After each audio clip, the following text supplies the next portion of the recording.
नमस्कार दोस्तों, तो स्वागत है आप सभी का सोनल एग्रोवर्स पर। तो किसान साथियों, आज का यह वीडियो कोई साधारण वीडियो नहीं बल्कि यह एक महा एपिसोड है। यह एक मास्टर क्लास है और शायद आपकी खेती की किस्मत बदलने वाला वीडियो है, क्योंकि आज हम बात करने जा रहे हैं खेती के इतिहास की सबसे खतरनाक समस्या की। एक ऐसा अदृश्य दुश्मन जो कि जिसने पिछले एक दशक में करोड़ों फसल को कमजोर कर दिया है, जिसने हरी भरी मिर्च की क्यारियों को शमशान बना दिया, जिसने टमाटर के लाल रंग को फीका कर दिया है और पपीते के मिठास को करवाहट में बदल दिया है। जी हाँ किसान भाइयों, आज का हमारा विषय वायरस। लेकिन आज हम आपको वो सच बताएंगे जो अक्सर दवा कंपनियां और दुकानदार आपसे छुपाते हैं। आज हम जानेंगे वायरस का असल में क्या होता है वायरस, और खेत में कहाँ से कहाँ आता है, हवा से आता है या मिट्टी से, क्या इसकी कोई दवाई है, और सबसे बड़ा सवाल, क्या महंगी एंटीवायरस दवाइयाँ सच में काम करती है या सिर्फ आपकी जेब काटती है। किसान साथियों, अगर आप एक गंभीर किसान हैं और घाटे वाले खेती को मुनाफे में बदलना चाहते हैं तो मेरी आपसे हाथ जोड़कर विनती है कि इस वीडियो को एक सेकेंड के लिए भी स्किप मत कीजिएगा, क्योंकि यह वीडियो लंबा जरूर है लेकिन इसकी एक एक जानकारी आपको आपके लाखों रुपए को बचा सकती है।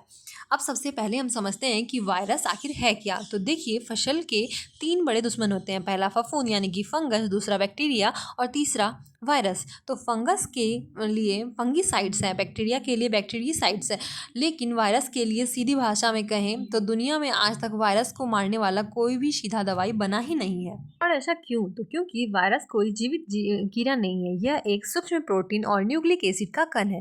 तो इसे ऐसे समझिए कि जैसे कंप्यूटर में पड़ा हुआ करप्ट डाटा, जैसे जब तक पेन ड्राइव से बाहर है वो कुछ नहीं करता, लेकिन जैसे ही सिस्टम में घुसता है वो पूरे सिस्टम को हैक कर देता है।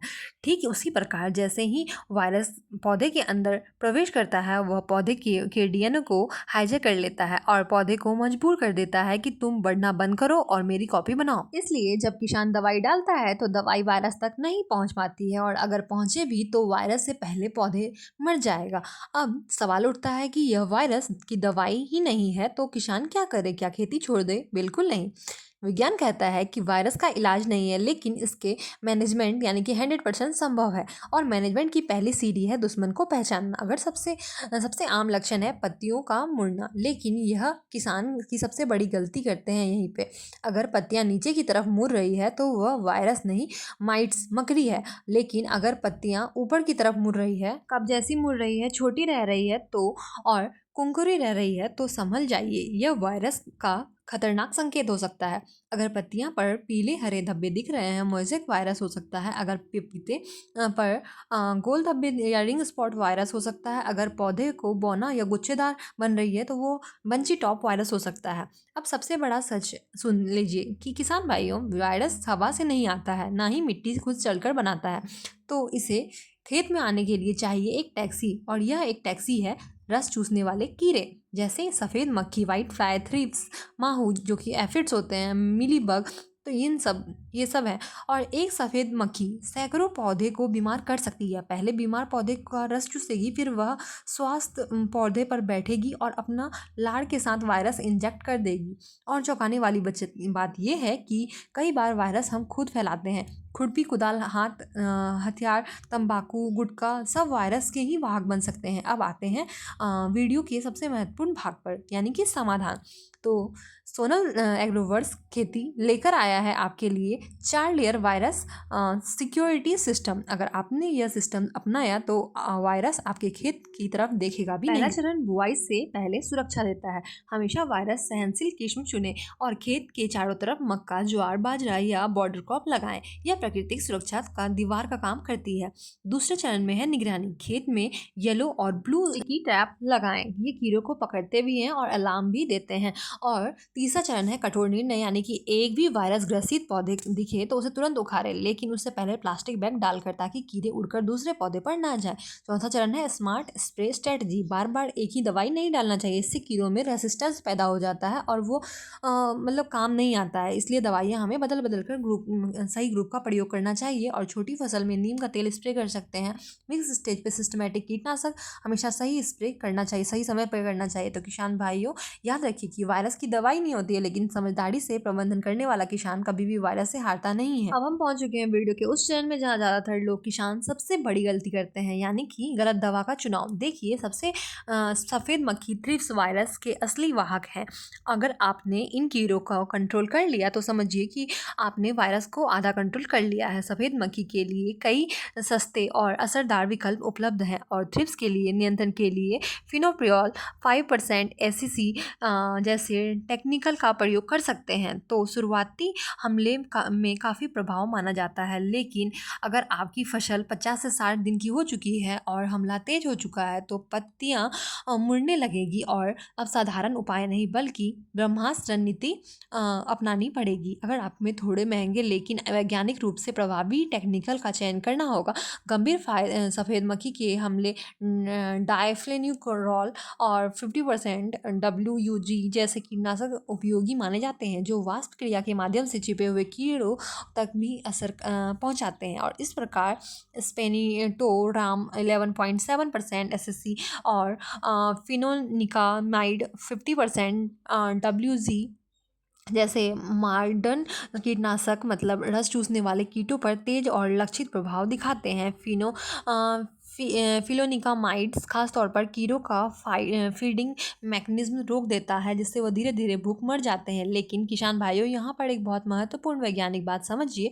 दवाई तभी असर करेगी जब वह पत्ती के नीचे और फूलों के अंदर तक पहुँचेगी, क्योंकि थ्रिप्स और माइट्स हमेशा पत्तियों के निचली सतह पर और कोनों में छिपे रहते हैं और साधारण पानी वहाँ तक नहीं पहुँच पाता है। इसलिए स्प्रे में एक अच्छी क्वालिटी का सिलिकॉन स्प्रेयर या स्टिकर मिलाना बहुत ज़रूरी है। यह दवाई के सतही तनाव को कम करता है और उसे पत्ती के कोने कोने तक फैला देता है। यह प्रोफेशनल स्प्रे और साधारण स्प्रे में सबसे बड़ा अंतर होता है। अब बात करते हैं एक बहुत बड़े भ्रम और स्कैम की, जो बाजार में खुलेआम चल रहा है। आपने देखा होगा कि वायरस क्योर, नो वायरस और या वायरस किलर जैसे नाम से हजारों दवाइयाँ बाजार में बिकती है। दुकानदार का कहते हैं कि ये डालो पत्तियाँ सीधी हो जाएगी, लेकिन किसान भाइयों, वैज्ञानिक सच यह है कि एक बार जो पत्तियाँ वायरस से मुड़ गई है वह दुनिया की कोई भी दवाई से सीधी नहीं हो सकती है। तो खड़ा पत्ता हो गया है वो हमेशा खराब ही रहेगा। तो ये तथाकथित वायरस दवाइयाँ असल में इम्यूनिटी बूस्टर होती है। इसलिए इनमें अमीनो एसिड, विटामिन और समुद्री शैवाल, अर्क, माइक्रोन्यूट्रिएंट्स होते हैं। ये वायरस को नहीं मारती बल्कि पौधे को ताकत देती है ताकि नई पत्तियाँ स्वस्थ निकल सके। तो और यही असली रिकवरी की संकेत है कि नई पत्तियां हरी और स्वस्थ आने लगे। अब सवाल यह आता है कि पौधों की इम्यूनिटी कैसे बढ़ाएं। तो वायरस के समय पौधे में सबसे ज़्यादा कमी होती है इम्यूनिटी की, जिंक और मैग्नीशियम की। इसलिए कीटनाशक स्प्रे के साथ चिलेटेड जिंक 1 ग्राम प्रति लीटर, मैग्नीशियम सल्फेट 3 ग्राम प्रति लीटर का स्प्रे पौधे की तेजी से रिकवर करने में मदद करती है। मैं आपको एक शक्तिशाली पारंपरिक और कम लागत वाली उपाय बताती हूँ। जब हम कहते हैं कि ताम्र युक्त छाछ घोल, इसे कहते हैं, इसके लिए 5 से 10 लीटर पुरानी खट्टी छाछ लें और उसमें प्लास्टिक या मिट्टी के बर्तन में डालें और उसमें तांबे का टुकड़ा डालकर 10 से 15 दिन छाया में रखें। फॉर्मेट होने के बाद यह घोल सूक्ष्म पोषक तत्वों से भरपूर हो जाता है और 500 मिली प्रति 15 लीटर पानी में मिलाकर स्प्रे किया जा सकता है और ये पौधे की प्रतिरोधक क्षमता को बढ़ाने में सहायक माना जाता है। अब बात करते हैं एक बहुत बड़ी वैज्ञानिक तकनीक की, मल्चिंग और ड्रिप इरिगेशन की। तो खुले में सिंचाई करने से खेत में अत्यधिक नमी और खरपतवार बढ़ते हैं, जो वायरस और कीड़ों को के आश्रय स्थल बदल देते हैं। लेकिन सिल्वर ब्लैक मल्चिंग का प्रयोग सूर्य की रोशनी को रिफ्लेक्ट करता है, जिससे पत्तियों के नीचे छिपे कीड़े परेशान होकर भाग जाते हैं, जिन्हें वैज्ञानिक शोध बताते हैं कि रिफ्लेक्टिव मल्चिंग से वायरस का हमला 30 से 40% तक कम किया जा सकता है। अब मौसम विज्ञान समझिए।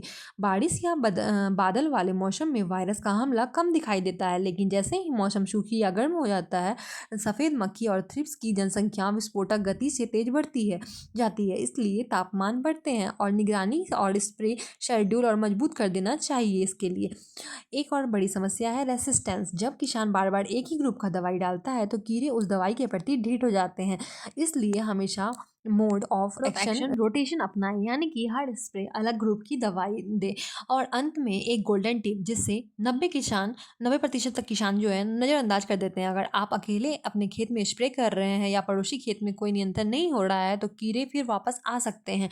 इसलिए सामूहिक स्प्रे करें, यानी कम्युनिटी फार्मिंग अप्रोच करें। यह सबसे प्रभावी रणनीति है। किसान भाइयों, आज की खेती सिर्फ मेहनत का नहीं है, बल्कि विज्ञान और रणनीति का खेल है। वायरस एक चुनौती जरूर है, लेकिन अजय नहीं है। सही बीज, बॉर्डर क्रॉप और स्टिकी ट्रैप, सही दवा रोटेशन और वैज्ञानिक प्रबंधन अपनाकर आप अपनी फसल के को बड़े नुकसान से बचा सकते हैं। डरना नहीं, वैज्ञानिक तरीके से मुकाबला करना है।